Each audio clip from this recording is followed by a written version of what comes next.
Havana Syndrome refers to a series of unexplained medical symptoms reported by American and Canadian diplomats and intelligence officers in Cuba beginning in late 2016. The condition is characterized by a range of symptoms, including headaches, dizziness, hearing loss, cognitive difficulties, and other neurological issues. Despite multiple investigations, the exact cause remains unclear, sparking widespread debate and concern about national security, emerging technologies, and psychological health.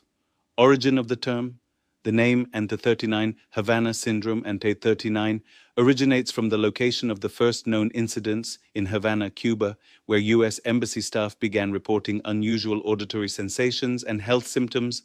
The syndrome has since been reported by individuals in other countries, including China, Russia, Uzbekistan, Austria, and the United States itself. Initial reports and symptoms. The first known cases emerged in late 2016. Affected individuals described hearing high-pitched noises, feeling intense pressure, or experiencing an Ante-39 twice head explosion, Ante-39 sensation. Symptoms commonly included hearing loss or tinnitus, severe headaches, balance issues, cognitive difficulties, brain fog, memory loss, nausea, sleep disturbances. These symptoms often appeared suddenly and in many cases were severe enough to warrant medical evacuation and long-term treatment. Epidemiology. Over 200 U.S. personnel have reportedly experienced symptoms consistent with Havana syndrome. The cases span multiple countries and agencies, affecting diplomats, intelligence officers, and military personnel. Some Canadian diplomats stationed in Cuba also reported similar symptoms. Hypotheses and theories. Numerous hypotheses have been proposed to explain the syndrome, including 1. Microwave weapon theory. One of the most discussed theories suggests directed microwave or radio frequency energy as a possible cause. This hypothesis gained traction after a 2020 National Academies of Sciences report deemed it a plausible explanation. 2. Psychological or psychogenic illness. Some experts argue that mass psychogenic illness, psychologically induced symptoms, could be a factor, especially considering the stress associated with diplomatic work. 3. Chemical or environmental exposure. Some theories suggest exposure to toxins or unknown environmental agents may have contributed to the symptoms. 4. Ultrasound or sonic attacks. Although less supported, this theory suggests sonic weapons or sound waves could cause inner ear damage or neurological effects. 5. Pulsed energy devices. Intelligence assessments have speculated on the use of pulsed electromagnetic energy as a surveillance or disruption tool that inadvertently caused health effects. Medical evaluations and findings. Patients underwent extensive medical evaluations at leading institutions like the University of Pennsylvania and the National Institutes of Health (NIH).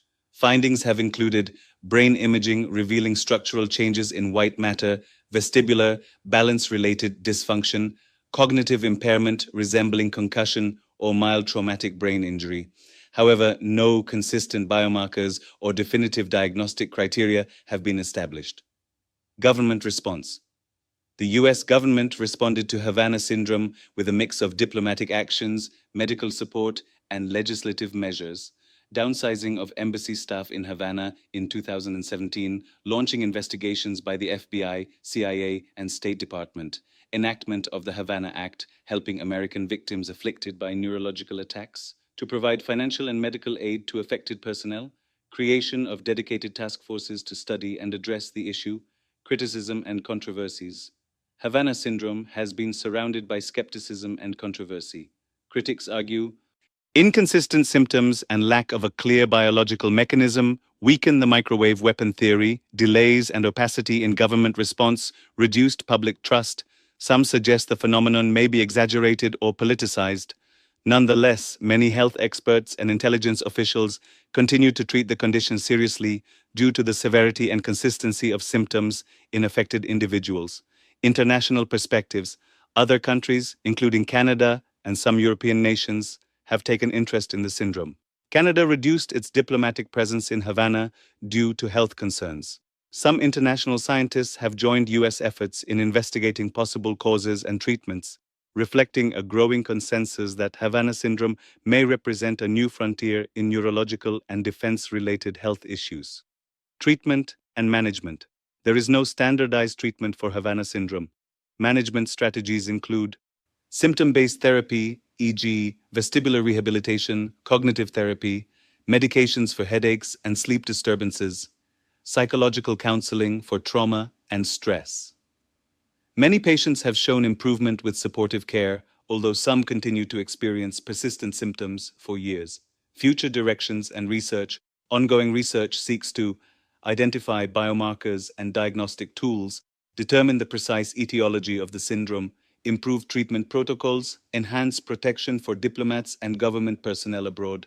Emerging technologies in neuroscience, acoustics, and defense may play critical roles in understanding and preventing similar incidents in the future.